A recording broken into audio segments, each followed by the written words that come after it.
नमोस्तु नमोस्तु।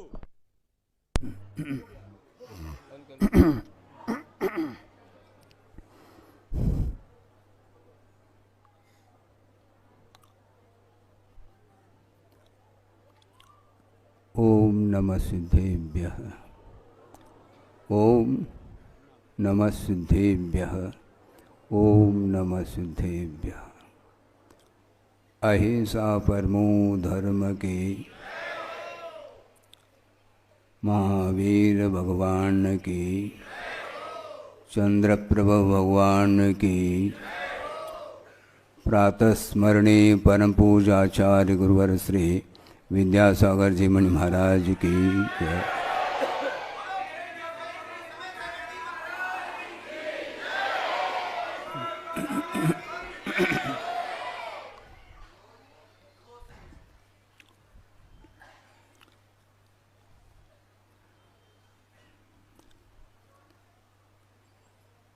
आपके सामने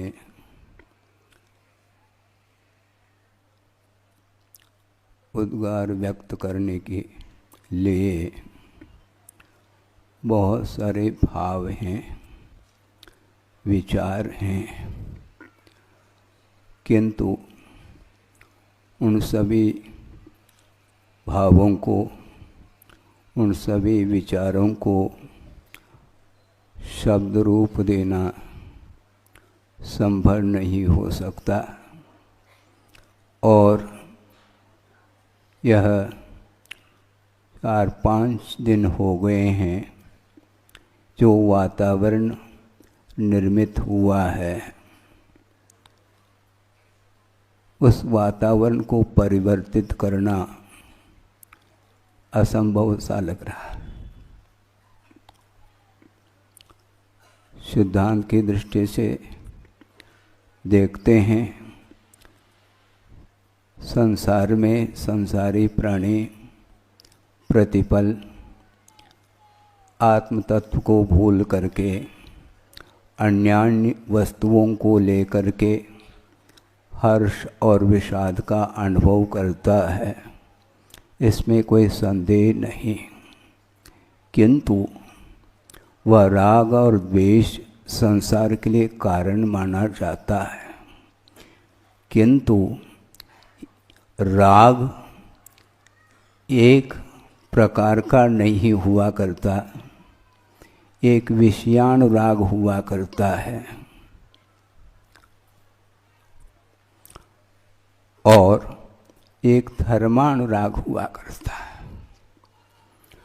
और धर्मानुराग के प्रसंग को लेकर के ये आपके सामने 5-6 दिन निकल गए लगभग कि धर्मानुराग हमारा छूट रहा है। गुरु के प्रति जो अनुराग होता है वह मात्र श्रवण तक ही सीमित नहीं, किंतु मैं सिद्धांत के आधार से आपके सामने बहुत संक्षेप से विषय रख रहा हूँ।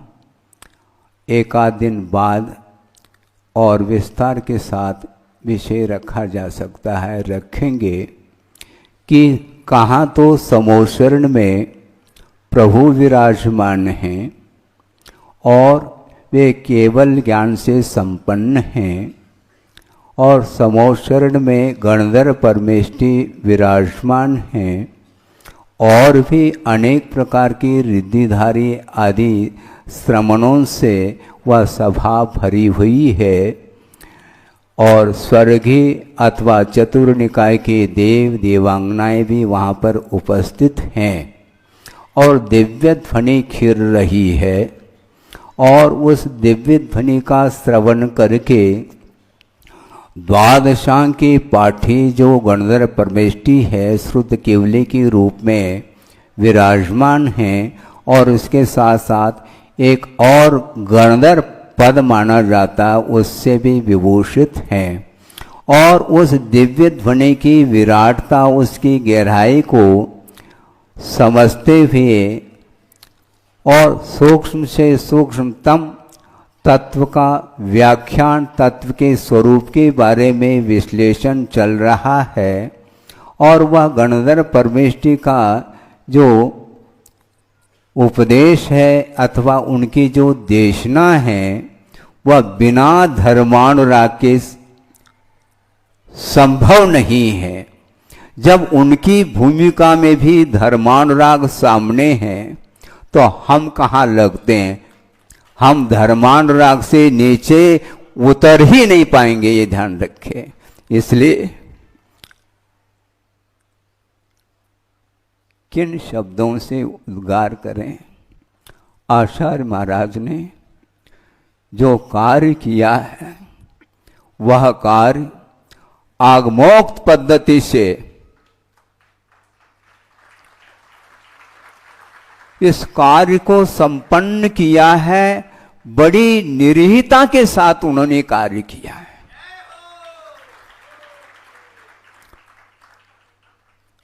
50-55 साल तक उन्होंने दीर्घकालीन आत्म साधना करते हुए मात्र भारतवर्ष के लिए नहीं, समूचे विश्व के लिए वस्तु तत्व का जो प्रकाश दिया है वह प्रकाश न भूतो न भविष्यति।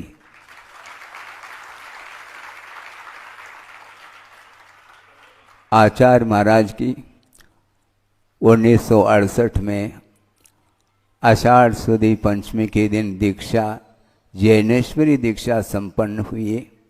उस समय भी मैं अनुपस्थित था, उपस्थित नहीं था। जो गए थे उनका सौभाग्य अलग था, उनका पुण्य अलग क्वालिटी का था। किंतु आचार्य श्री की दीक्षा संपन्न होने के लगभग 20 दिन के उपरांत उनके चरणों में जाने का अवसर मिला, जबकि 2 साल उनको घर का त्याग करके समय निकल चुका था। 1 साल आचार्य देशभूषण जी के संग में वो रहे। उसके पश्चात वो वहाँ से निकल करके आचार्य ज्ञान सागर जी महाराज के पास आए और सुनते हैं कि लगभग 11 महीने के उपरांत जैनेश्वरी दीक्षा उनको प्राप्त हुई। 2 साल तक ब्रह्मचर्य अवस्था में रहे और ब्रह्मचर्य अवस्था में भी उनका दर्शन हम लोगों को नहीं हो पाया। उसके बाद निर्ग्रंथ अवस्था को धारण करने के उपरांत 20 दिन के उपरांत वहाँ पर पहुँच गए। अजमेर में भागचंद शेठ सोनी जी की जो नशियाँ हैं, सोने की नशिया से वह ख्यात है, और वहाँ पर पहुँच गए। वह सारा का सारा दृश्य सामने आ रहा है स्मृति पटल पर। और इसके बाद उस समय आचार्य ज्ञान सागर महाराज जी का भी दर्शन मिला और लगभग 1 महीना 1.25 महीना रुक करके निकल गए, क्योंकि उम्र हमारी कम थी, लौकिक पढ़ाई चालू थी। उसके उपरांत दूसरे साल सन 69 में पुनः आना हुआ, अजमेर में ही आना हुआ। किंतु एक दूसरी कॉलोनी है केसरगंज, वहाँ पर आचार्य महाराज का चातुर्मास संपन्न हो रहा था। वहाँ पर भी आचार्य ज्ञान सागर जी का दर्शन हमें प्राप्त हुआ और आचार्य श्री का भी हुआ। उस समय मुनि अवस्था में आचार्य महाराज थे, किसी ने भी दर्शन नहीं किया होगा। आचार्य बनने के उपरांत तो आप लोगों ने दर्शन किए, किंतु मुनि अवस्था में भी हमें वह अवसर प्राप्त हुआ। उसके बाद कहने की कोई आवश्यकता नहीं है। 50-55 साल कैसे उन्होंने इस लंबे समय को कैसे व्यतीत किया है क्योंकि गुरुदेव का बार बार कई बार प्रसंग के अनुरूप कहना रहा संघ के लिए, देखो आप लोगों का भी पुण्य है और मेरा भी पुण्य देखो। आचार्य ज्ञान सागर जी के सानिध्य में कितना समय व्यतीत मैंने किया, मुश्किल से 5 साल, जिसमें कि 1 साल ब्रह्मचर्य अवस्था में और 1 साल संलेखना के काल में, और बीच में 3 साल मिले जिसमें आचार्य ज्ञान सागर महाराज जी ने जो पढ़ाया, उन्होंने क्या पढ़ाया और मैंने क्या समझा, ये मैं ही जानता हूँ। और आप लोग 40-40 साल, 45-45 साल सानिध्य पाने के उपरांत भी आप लोगों को विकल्प होता है, ये ठीक नहीं है। इस प्रकार उनका बार बार हम लोगों के लिए संबोधन मिलता था। किंतु उनके जो 3 साल अथवा 5 साल भी वो 500 साल से भी अधिक है, ये ध्यान रखे।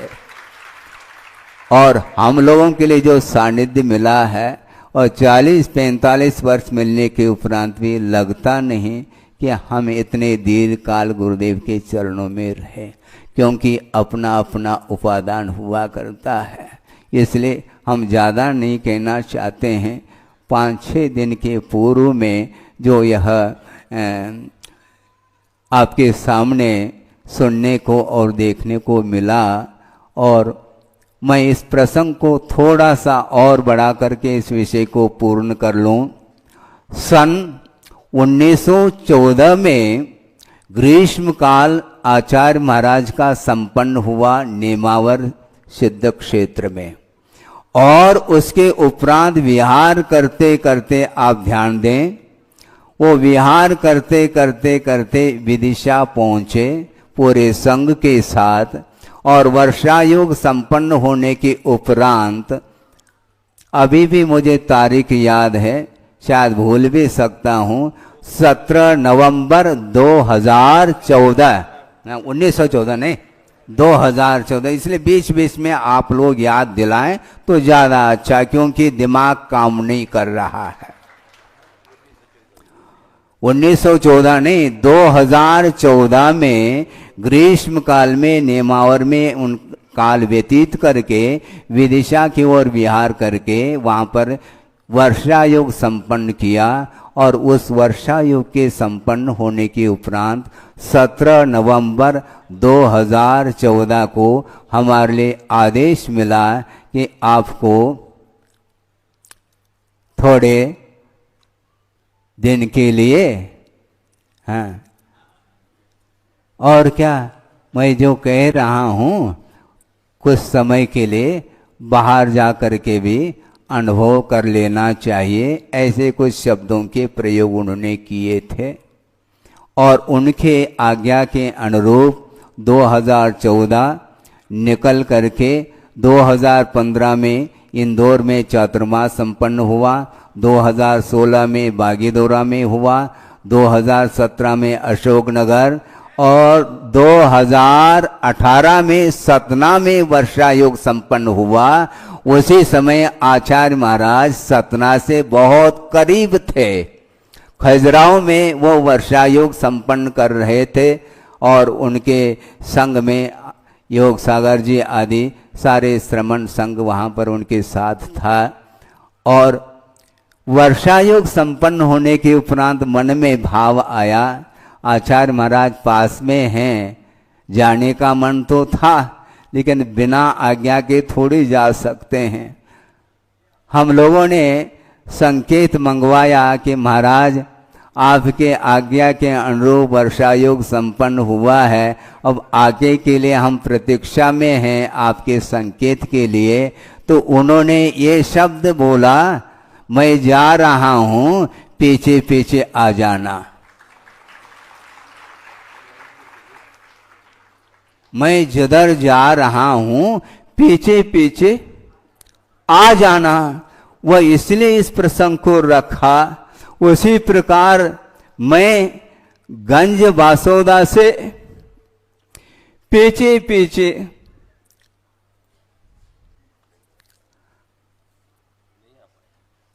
पीछे पीछे चलता आया और आगे आगे आचार्य महाराज बढ़ते गए और इस स्थान पर जाकर के आचार्य महाराज के केवल फोटो वर देखने को मिल रहे हैं और वो कहाँ पहुंच गए हैं। बहुत उच्चतम पर्याय को उन्होंने प्राप्त इसलिए किया है क्योंकि 50-55 वर्ष तक उन्होंने जो निर्दोष रत्नत्रय की जो आराधना की है और उस आत्म कल्याण के साथ रत्नत्रय की निर्दोष आराधना करते हुए विश्व के लिए जो मार्ग प्रशस्त किया है उसका प्रतिफल सामान्य पर्याय थोड़ी मिल सकती है। हाँ, इसमें कोई शक नहीं है। जो भी हो वो हमारे लिए परोक्ष है, किंतु उच्चतम पर्याय को निश्चित रूप से उन्होंने प्राप्त कर लिया है और मुझे पूर्णतः यह श्रद्धान का एक आस्था का विषय बन चुका है कि बहुत ही अत्यल्प काल में उस पर्याय को पूर्ण करके कहां पर किस पर्याय को प्राप्त करेंगे, आगे के पर्याय मत पूछो। और एक भक्ति है, एक भावना है, क्योंकि प्रत्यक्ष ज्ञान का विषय नहीं है, किंतु भाव मन तो यही कहता है निश्चित रूप से तीर्थंकर प्रकृति का बंध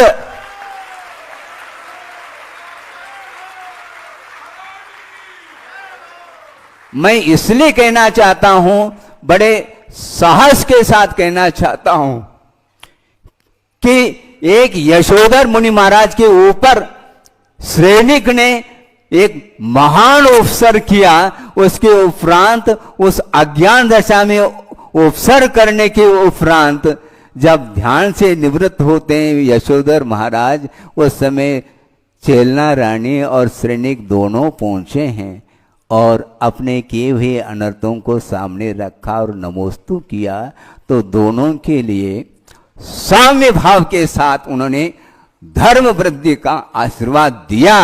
उसके फल स्वरूप जो उनके अंदर श्रेणी के अंदर जो पश्चाताप रूपी अग्नि झुलसने लगी और उसके फल स्वरूप मिथ्यात्व के साथ उन्होंने जो नरकाई का बंद किया था वो तो अपनी जगह है। इसके उपरांत पवित्र परिणाम होने के फल स्वरूप षोडशकारण भावना के माध्यम से उन्होंने सम्यक दर्शन को भी प्राप्त कर लिया और सम्यक दर्शन को क्षय के रूप में भी परिवर्तित किया और साथ साथ तीर्थंकर के पाद मूल में षोडशकारण भावना के माध्यम से तीर्थंकर प्रकृति के उज्ज्वल परिणाम उनके अंदर हुए। कौन है वो श्रेणिक है, अविरति है, असंयमी है। और कहां तो ये स्थिति है श्रेणिक की, और इधर आचार्य महाराज ने जो 50-55 साल तक जो सच्चे देव गुरु शास्त्र की आराधना करके चतुर्विध संघ का निर्माण करके और समाज के लिए ही नहीं पूरे देश और राष्ट्र के लिए, विश्व के लिए जो अहिंसा का जो स्वरूप है, मोक्ष मार्ग का जो स्वरूप है, उसको प्रदर्शित प्रशस्त बनाते हुए वो इस कार्य को उन्होंने संपन्न किया है। हमारे पास शब्द नहीं और न समय है, इसलिए उनके चरणों में इतना ही भाव व्यक्त करना चाहता हूँ। जहाँ कहीं भी वो हों तो वो हमारे लिए बार बार स्मृति के विषय बने रहें और उनको याद करते हुए हम अपने शेष जो जीवन है उस शेष जीवन को भी बिना किसी अपेक्षा, बिना किसी इच्छा के निरीक्षता के साथ उन्होंने जो कार्य संपन्न किया है, उसी प्रकार हम भी अपने शेष जीवन में उस कार्य को संपन्न कर सके। इस प्रकार उनके चरणों में हम भावना, भक्ति और प्रार्थना करते हैं। प्रभु हमारे लिए उसी प्रकार शक्ति प्रदान करे, क्योंकि भावना भी अपने आप में सिद्धांत तक ले जाने वाली भावना मानी जाती है। इसलिए हम गुरु से और प्रभु से प्रार्थना करते हैं कि थोड़ा सा जीवन बचा है और उसको उसी प्रकार जो उन्होंने कार्य किया है निरीता के साथ, उसी प्रकार निरीता के साथ हम रत्नत्र की आराधना करते हुए इस पार्थिव शरीर का विसर्जन कर सकें, इस पवित्र भावना के साथ। अहिंसा परमो धर्म की जय। आचार्य प्रवर श्री विद्यासागर जी मुनि महाराज की जय। बोधि समाधि परिणाम शुद्धि स्वात्मोपलब्धि शिव शोक सिद्धि। चिंतामणिम चिंतित वस्तुदान त्वां वंदमानस्य ममास्तु देव।